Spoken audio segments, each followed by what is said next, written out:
السلام علیکم عزیز طلباء و طالبات، السلام علیکم۔ زکوٰۃ کی آج ہم دیکھیں گے زکوٰۃ کی فضیلت اور معاشرتی اہمیت۔ سب سے پہلے زکوٰۃ کا معنی اور مفہوم دیکھ لیتے ہیں۔ زکوٰۃ کا معنی ہے پاک ہونا، بڑھنا اور نشو و نما پانا۔ شریعت میں زکوٰۃ سے مراد ہر صاحب نصاب مسلمان کا سال میں ایک مرتبہ اپنے مال کا مقررہ حصہ یعنی 2.5% حصہ جو ہے وہ اللہ تعالیٰ کی راہ میں دینا ہے۔ اس طرح نہ صرف مال پاک ہو جاتا ہے بلکہ وہ مزید بڑھتا اور اس میں برکت ہوتی ہے، اسی لیے اسے زکوٰۃ کا نام دیا گیا ہے۔ شریعت یعنی وہ قوانین مسلمان ہونے کے بعد ہم پر کچھ پابندیاں عائد ہوتی ہیں، ہمیں کچھ قوانین کچھ قاعدے بتائے جاتے ہیں جن کے تحت ہم نے اپنی زندگی گزارنی ہوتی ہے اور جن کی ادائیگی جو ہے وہ بہت ضروری ہے، جن میں سے ایک رکن جو ہے وہ زکوٰۃ ہے۔ صاحب نصاب سے مراد یعنی ایسا مسلمان، ایسا فرد جس کے پاس وہ مخصوص مقدار میں مال موجود ہو جس کے اوپر جس میں سے زکوٰۃ دی جاتی ہے، اور اس مال کا بھی صرف 2.5% یعنی 2.5 حصہ جو ہے وہ اللہ تعالیٰ کی راہ میں دینا ہوتا ہے، اور یہ مستحق لوگوں کو، محتاجوں کو، ضرورت مندوں کو، غریبوں کو، مساکین کو دیا جاتا ہے، اور اس سے جو ہے وہ مال پاک ہو جاتا ہے، یعنی اللہ تعالیٰ جو ہیں اس کے ذریعے سے ہمارے گناہوں کو معاف کرتے ہیں، ہماری خطاؤں کو جو ہیں ہمارے نامہ اعمال سے مٹا دیتے ہیں۔ اور بظاہر دیکھنے میں ایسا لگتا ہے کہ جو مال ہم نے خرچ کر دیا ہے وہ ہمارے پاس کم ہو گیا ہے، لیکن ایسا نہیں ہوتا، بلکہ ہوتا کچھ ایسا ہے کہ جو ہمارے پاس مال بچ جاتا ہے اللہ تعالیٰ اس میں اتنی برکت ڈال دیتے ہیں کہ ہماری باقی کی ضروریات اسی بظاہر دیکھنے میں کم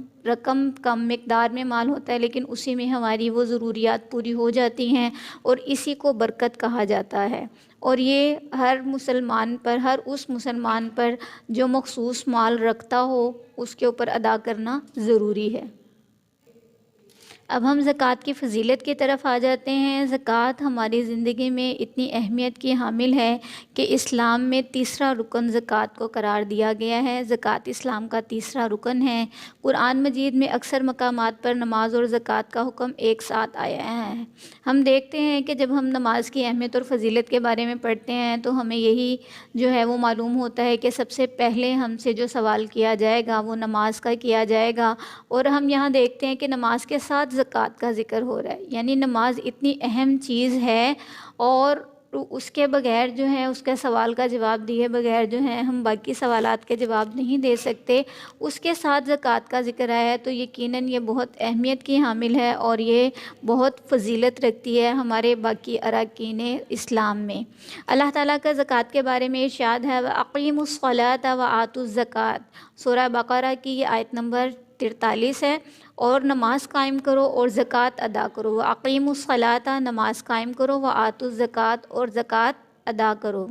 جس طرح اسلام میں نماز کی اہمیت ہے اسی طرح زکوٰۃ بھی اسلام کا ایک اہم رکن ہے۔ یہ دونوں اسلام کے بنیادی ستون ہیں۔ اگر نماز جسمانی عبادت ہے تو زکوٰۃ مالی عبادت ہے۔ مطلب دیکھیں کہ نماز جب ہم ادا کرتے ہیں، وضو کرتے ہیں، رکوع کرتے ہیں، سجدہ کرتے ہیں، وہ جسمانی حرکات کا نام ہے،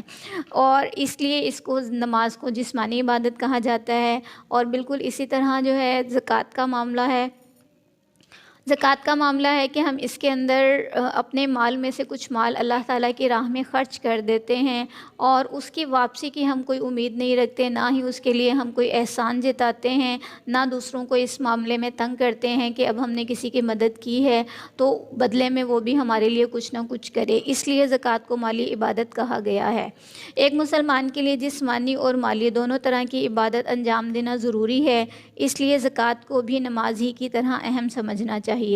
زکوٰۃ کی ادائیگی دراصل اس بات کا اظہار ہے کہ مال و دولت اللہ تعالیٰ ہی کی دی ہوئی نعمت ہے، اور اسے اللہ تعالیٰ کے احکام کی بجا آوری ہی میں خرچ کرنا چاہیے۔ یعنی یہاں پر ہمیں یہ بھی بتا دیا گیا ہے کہ زکوٰۃ کا مال ایسا نہیں ہے کہ جہاں دل چاہے آپ خرچ کر دیں، بلکہ اس کے لیے آپ کو دیکھنا ہوگا کہ زکوٰۃ ایسی جگہ پر خرچ کریں جہاں پر اللہ تعالیٰ نے خرچ کرنے کا حکم دیا ہے، تبھی وہ ہماری مالی عبادت بنے گی۔ زکوٰۃ دینے سے مال میں کمی واقع نہیں ہوتی بلکہ اضافہ ہی ہوتا ہے، جیسے ابھی ہم نے شروع میں بات کی کہ زکوٰۃ سے مال میں برکت ہوتی ہے، یعنی اس کم مال میں اللہ تعالیٰ ہماری ضروریات جو ہیں وہ پوری کر دیتے ہیں۔ اللہ تعالیٰ کا اس بارے میں فرمان ہے وما آتیتم من زکاۃ تریدون وجہ اللہ فاولئک هم المضعفون، اور جو زکوٰۃ تم اللہ کی خوشنودی حاصل کرنے کے ارادے سے دیتے ہو یہی لوگ ہیں جو در حقیقت اپنا مال بڑھاتے ہیں۔ وما آتیتم، اور جو تم دیتے ہو من زکوٰۃ تریدون، اور تم چاہتے ہو وجہ اللہ، اللہ تعالیٰ کی خوشنودی، جو زکوٰۃ تم اللہ کی خوشنودی حاصل کرنے کے ارادے سے دیتے ہو فاولئک، یہی ہم المضعفون، دراصل در حقیقت اپنا مال بڑھاتے ہیں، یہی لوگ جو ہیں در حقیقت اپنے مال کو بڑھاتے ہیں۔ یعنی یہاں سے ہمیں اللہ تعالیٰ کا فرمان سورہ روم میں آیت نمبر 39 میں ہے، جس سے ہمیں یہ اندازہ ہو جاتا ہے کہ زکوٰۃ دینے سے واقعی مال میں کمی نہیں ہوتی بلکہ مال میں اضافہ ہی ہوتا ہے۔ اس کے بعد ہم یہ دیکھ لیتے ہیں کہ زکوٰۃ کی اگر ادائیگی نہ کی جائے تو اس سے معاشرے میں بہت بگاڑ جو ہے وہ پیدا ہو جائے گا، فساد ہر جگہ پھیل جائے گا، بغض اور کینہ یہ بہت زیادہ ہو جائے گا، اور جو مظلوم جن لوگوں کو اللہ تعالیٰ نے محتاج کر دیا ہے یا مساکین جو ہیں ہمارے گرد موجود ہیں، ضرورت مند ہمارے گرد موجود ہیں جو اپنی ضروریات کو پورا نہیں کر سکتے، اگر اس زکوٰۃ کے مال کو ان لوگوں پر خرچ نہیں کیا جائے گا تو یقیناً معاشرے میں فساد پھیلے گا، وہ لوگ احساس کمتری کا شکار ہو جائیں گے اور وہ دوسروں سے مال چھیننے لگیں گے، یعنی چوری ڈاکہ یہ چیزیں عام ہو جائیں گی، لوگ لوگوں پر رحم نہیں کریں گے، مال حاصل کرنے کے لیے انہیں جو بھی برا راستہ اختیار کرنے پڑے گا وہ کریں گے۔ یعنی ان جو مسائل ہیں ان کو دیکھتے ہوئے ہم یہ کہہ سکتے ہیں کہ زکوٰۃ کی ادائیگی جو ہے وہ بہت ضروری ہے، اور یہ اللہ تعالیٰ نے ہماری اس معاملے میں مدد کی کہ اللہ تعالیٰ نے زکوٰۃ کو ادا کرنا ایک فرض قرار دے دیا۔ زکوٰۃ ایک ایسا اہم رکن ہے کہ اگر اس کی ادائیگی نہ کی جائے تو ایسے لوگوں سے لڑائی کرنے کا حکم یا ایسے لوگوں کو سبق سکھانے کا جو ہے وہ حکم ہے، جیسا کہ ہمیں نبی صلی اللہ علیہ وسلم کی وفات کے بعد ابو بکر صدیق رضی اللہ عنہ کا اسوہ ملتا ہے کہ جن لوگوں نے زکوٰۃ سے انکار کیا ابو بکر صدیق رضی اللہ عنہ نے ان کے خلاف جہاد کیا۔ زکوٰۃ کی ادائیگی سے انکار کرنا گویا اسلام کا انکار کرنا ہے، یہی وجہ ہے کہ خلیفہ اول ابو بکر صدیق رضی اللہ عنہ کے عہد خلافت میں کچھ قبائل نے زکوٰۃ ادا کرنے سے انکار کیا تو آپ رضی اللہ عنہ نے ان کے خلاف جہاد کا اعلان کر دیا۔ اب یہاں پر ہم دیکھتے ہیں کہ نبی صلی اللہ علیہ وسلم کی وفات ہوئی ہے، تمام صحابہ جو ہیں وہ غمگین ہیں اور جو ہیں وہ بہت مایوسی کی ایک طرح سے حالت میں ہیں، لیکن اس کے باوجود ابو بکر صدیق رضی اللہ عنہ کو اللہ تعالیٰ نے اتنی سمجھ بوجھ دی کہ انہوں نے جو نبی صلی اللہ علیہ وسلم کے ساتھ وقت گزارا اور اس کے اندر انہوں نے جو نبی صلی اللہ علیہ وسلم سے سیکھا، انہوں نے اس چیز کو بھی جان لیا کہ تمام ارکان اسلام جو ہیں ان کو ادا کرنا ضروری ہے، اگر ان کی ادائیگی نہیں کی جائے گی تو اسلام جو ہے وہ اپنی پوری طاقت اپنی قوت کے ساتھ نہیں پھیل سکتا، اور انہی میں سے ایک زکوٰۃ بھی تھی۔ اتنے نازک وقت میں جب کہ بڑی بڑی قوتیں جو ہیں وہ مسلمانوں کو کچل دینے کے لیے تیار تھیں، اس موقع پر بھی ابو بکر صدیق رضی اللہ عنہ نے یہی کہا کہ اگر مجھے یہ خوف بھی ہو کہ آ کر مجھے جو ہیں وہ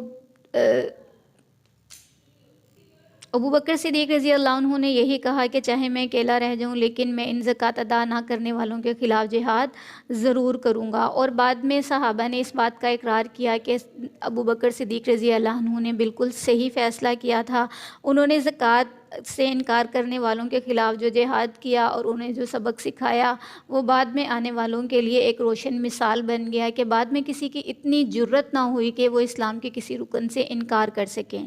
اس کے بعد ہم دیکھ لیتے ہیں زکوٰۃ کی معاشرتی اہمیت۔ زکوٰۃ ایک ایسی عبادت ہے جو مسلمانوں کے لیے صرف اللہ تعالیٰ کی رضا کا ذریعہ ہی نہیں بلکہ معاشرتی طور پر بھی بہت اہمیت کی حامل ہے۔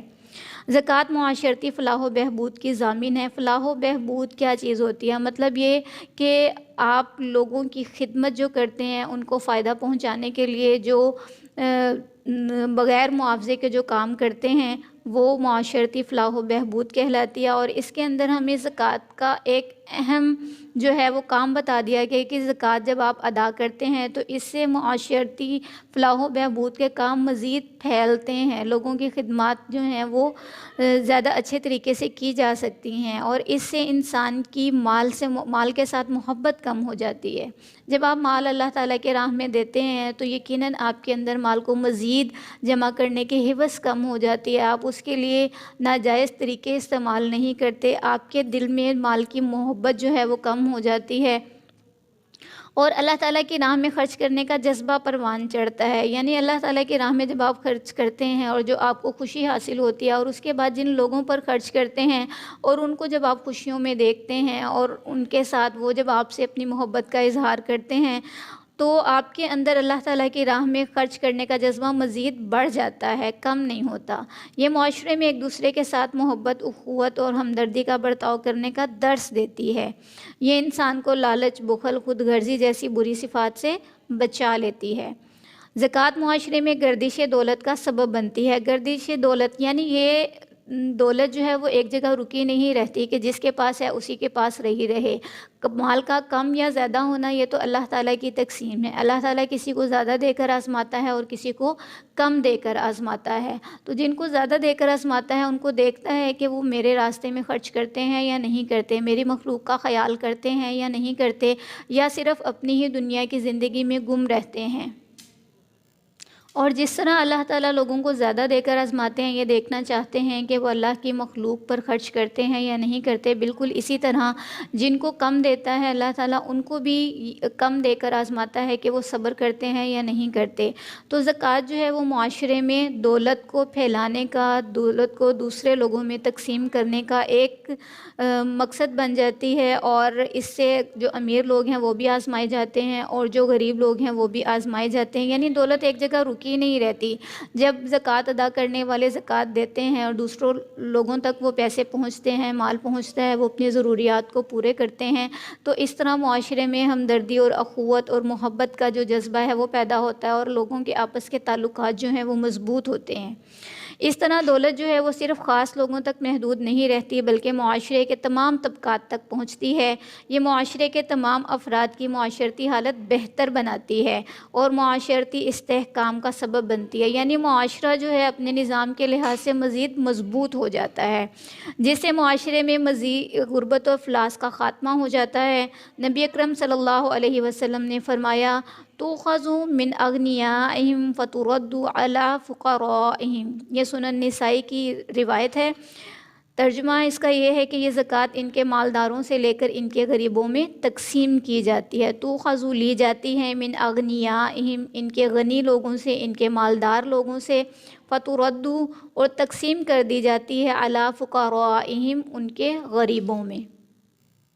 زکوٰۃ کے اور فوائد کے ساتھ یہ فائدے بھی ہیں کہ یہ معاشی نظام کو بہتر بنا دیتا ہے، معاشرہ خوشحال ہو جاتا ہے، اور غریب اور کمزور لوگ، محتاج اور مساکین لوگ جو ہیں وہ احساس محرومی ان کے اندر جو ہے وہ ختم ہو جاتا ہے۔ وہ اپنے آپ کو کمتر نہیں سمجھتے، بلکہ جب ان کے پاس ان کی ضروریات پوری ہو رہی ہوتی ہیں تو وہ اپنی صلاحیتوں کو اچھے کاموں کی طرف لگا سکتے ہیں۔ اگر ان کی ضروریات پوری نہ ہوں، وہ احساس کمتری کا شکار رہیں، تو وہ اپنی صلاحیتوں کو اچھی جگہ پر استعمال نہیں کر سکتے، جبکہ زکوٰۃ کی ادائیگی سے ہمیں اس نقصان سے بھی جو ہے وہ نجات مل جاتی ہے کہ ہمارے کمزور لوگ جو ہیں وہ بھی اپنی صلاحیتوں سے اسلام کو فائدہ پہنچا سکتے ہیں۔ اب دیکھنا یہ ہے کہ زکوٰۃ کی رقم جو ہے وہ آخر خرچ کہاں کی جائے، اس کے لیے بھی اللہ تعالیٰ نے ہمیں ایسے ہی نہیں چھوڑ دیا، بلکہ قرآن مجید میں جو ہے ہمیں اس کے مصارف مل جاتے ہیں۔ زکوٰۃ کے مصارف 8 ہیں، یعنی یہ کن لوگوں پر خرچ کی جائے۔ صرف جو ہے وہ خرچ کرنے کو کہتے ہیں، مصارف جن پر خرچ کی جائے۔ اللہ تعالیٰ نے قرآن مجید میں 8 قسم کے لوگوں کو زکوٰۃ کا حقدار قرار دیا ہے، انہیں مصارف زکوٰۃ کہا جاتا ہے۔ مصارف زکوٰۃ کیا ہیں یہ ہم دیکھ لیتے ہیں۔ فقراء، محکمہ زکوٰۃ کے ملازمین، یعنی جو لوگ زکوٰۃ کو اکٹھا کر رہے ہیں اور اس کے بعد لوگوں میں تقسیم کرتے ہیں، یہ دیکھتے ہیں کہ کون لوگ جو ہیں وہ زکوٰۃ کے مستحق ہیں، تو ایسے لوگوں کی تنخواہیں بھی جو ہیں وہ زکوٰۃ کے پیسوں سے ادا کی جا سکتی ہیں۔ غلام اور قیدی آزاد کروانے میں، اللہ کی راہ میں، مساکین، نئے مسلمانوں کی دل جوئی میں، یعنی جو لوگ نئے نئے مسلمان ہوئے ہیں ان کو اگر کسی بھی مالی ضرورت ہے، مالی معاونت کی ضرورت ہے تو ان کی مالی مدد کی جائے تاکہ وہ مسلمانوں کے ساتھ گھل مل جائیں اور اپنے اسلام پر بہت اچھے طریقے سے عمل کر سکیں۔ قرض داروں کے قرض کی ادائیگی میں، یعنی اب کچھ لوگ ایسے ہیں جنہوں نے قرض لے لیا ہے لیکن وہ مقررہ مدت تک ادا نہیں کر سکتے، یا ان کا جو ذریعہ معاش ہے وہ اس طرح کا نہیں ہے کہ وہ اپنی بنیادی ضروریات پوری کرنے کے ساتھ ساتھ اس قرض کو بھی ادا کر سکیں، تو یہ اسلامی معاشرے کا، اسلامی حکمران کا، ایک مسلمان حکمران کا فرض ہے کہ زکوٰۃ میں سے ایک حصہ ایسے لوگوں کے لیے بھی رکھا جائے اور ان کے قرض جو ہیں وہ اس زکوٰۃ کی رقم سے ادا کیے جائیں۔ اور مسافروں کی مدد کے لیے، یعنی بہت سارے مسافر ایسے ہوتے ہیں جو ویسے تو مالدار ہیں لیکن جب وہ سفر میں ہیں تو ظاہر ہے اپنا سارا مال ساتھ لے کر تو نہیں چل رہے، تو مسافروں کو بھی رقم کی ضرورت پڑ جاتی ہے، اپنی ضروریات کو پوری کرنے کے لیے کچھ نہ کچھ مالی معاونت کی ضرورت ہوتی ہے، تو زکوٰۃ کی رقم جو ہے وہ مسافروں پر بھی خرچ کی جا سکتی ہے۔ زکوٰۃ کے اس عنوان کے تحت ابھی ہم نے اس کے زکوٰۃ کا معنی اور مفہوم دیکھا، اس کی فضیلت کے بارے میں تھوڑی سی بات چیت کی، اور پھر یہ دیکھا کہ زکوٰۃ کا ادا کرنا جو ہے وہ کتنا زیادہ ضروری ہے، اور زکوٰۃ ادا کرنے سے معاشرے میں کتنے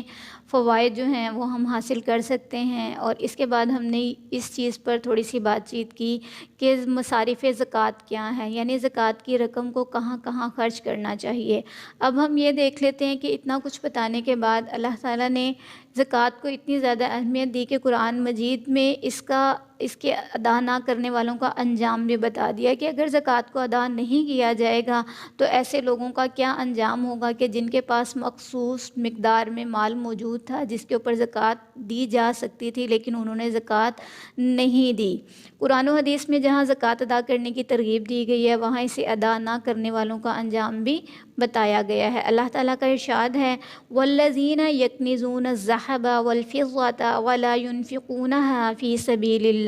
وَبَشِّرْهُم بِعَذَابٍ أَلِيمٍ يَوْمَ يُحْمَىٰ عَلَيْهَا فِي نَارِ جَهَنَّمَ فَتُكْوَىٰ بِهَا حِبَاهُهُمْ وَجُنُوبُهُمْ وَظُهُورُهُمْ هَٰذَا مَا كَنَزْتُمْ لِأَنفُسِكُمْ فَذُوقُوا مَا كُنتُمْ تَكْنِزُونَ۔ یہ سورہ توبہ کی آیت نمبر 34 اور 35 ہے۔ جو لوگ سونا اور چاندی جمع کر کے رکھتے ہیں اور اسے اللہ کی راہ میں خرچ نہیں کرتے انہیں دردناک عذاب کی خوشخبری سنا دو۔ اس دن یہ سونا اور چاندی جہنم کی آگ میں دہکائی جائے گی اور پھر اس کے ساتھ ان کی پیشانی، پہلوؤں اور پیٹھوں کو داغا جائے گا اور کہا جائے گا یہ وہ خزانہ ہے جو تم نے اپنے لیے جمع کر رکھا تھا، تو تم اپنے خزانے کا مزہ چکھو۔ والذین یکنزون، اور وہ لوگ جو جمع کرتے ہیں ذہب سونا، والفضۃ اور چاندی، ولا ینفقونہا اور وہ اس کو خرچ نہیں کرتے، فی سبیل اللہ اللہ تعالیٰ کے راستے میں، اور وہ لوگ جو سونا اور چاندی کو جمع کرتے ہیں اور وہ اس کو اللہ تعالیٰ کے راستے میں خرچ نہیں کرتے، فبشرہم تو انہیں خوشخبری سنا دو، بعذاب علیم دردناک عذاب کی، تو انہیں دردناک عذاب کی خوشخبری سنا دو۔ یوما اس دن یحما دہکائے جائیں گے، علیہا اس میں، فی النار جہنم کی آگ میں، یعنی وہ سونا اور چاندی جہنم کی آگ میں دہکائی جائے گی، فتقوا اور اس سے داغا جائے گا، تقوا داغا جائے گا، بیہا اس سے، حباہم ان کی پیشانیاں، جیابہم ان کی پیشانیاں، وجنوبہم اور ان کی پہلو، وظہورہم اور ان کی پیٹھیں، ھذا یہ، ما کنزتم لانفسکم یہ وہ خزانہ ہے جو تم اپنے لیے جمع کرتے تھے، فذوقوا تو چکھو، ما کنتم تکنزون جو تم اپنے خزانے کا مزہ چکھو، یعنی یہ جو تم نے سونا اور چاندی جمع کیا تھا جب اس کو گرم کر کے پیشانیوں پر، پیٹھوں پر، پہلوؤں پر لگایا جائے گا اور وہ جو تکلیف ہوگی وہ ان کے اوپر کوئی ظلم نہ ہوگا، کیونکہ اللہ تعالیٰ نے اپنے تمام احکامات جو ہیں وہ کھول کر قرآن میں بھی بتا دیا اور ان کی وضاحت نبی صلی اللہ علیہ وسلم نے احادیث کے ذریعے بھی کر دی۔ زکوٰۃ کی اہمیت بھی ہمیں بتا دی گئی، زکوٰۃ نہ ادا کرنے کا انجام بھی بتا دیا گیا، اور زکوٰۃ ادا کرنے کے جو لوگ زکوٰۃ کو ادا کرتے ہیں ان کے لیے خوشخبریاں بھی سنا دی گئیں۔ اور ساتھ ہی مصارف زکوٰۃ بھی بتا دیے گئے کہ زکوٰۃ کو کہاں خرچ کرنا ہے، اور اس کے بعد بھی اگر کوئی فرد خرچ نہ کرے تو اس کا انجام جو ہے وہ ایسا ہی ہوگا جیسا کہ سورہ توبہ کی آیت نمبر 34 اور 35 میں بتایا گیا ہے۔ اللہ تعالیٰ جو ہیں وہ ہمیں تمام ارکان اسلام پر عمل کرنے کی توفیق عطا فرمائے، ریاکاری سے بچائے اور ہمیں اپنی رضا کے کام کرنے کی توفیق عطا فرمائے، اور ایسے کام کرنے کی توفیق عطا فرمائے جس سے ہمیں اللہ تعالیٰ کی محبت حاصل ہو جائے، جس سے ہم اسلام پر پختگی کے ساتھ عمل کر سکیں۔ جزاکم اللہ خیرا۔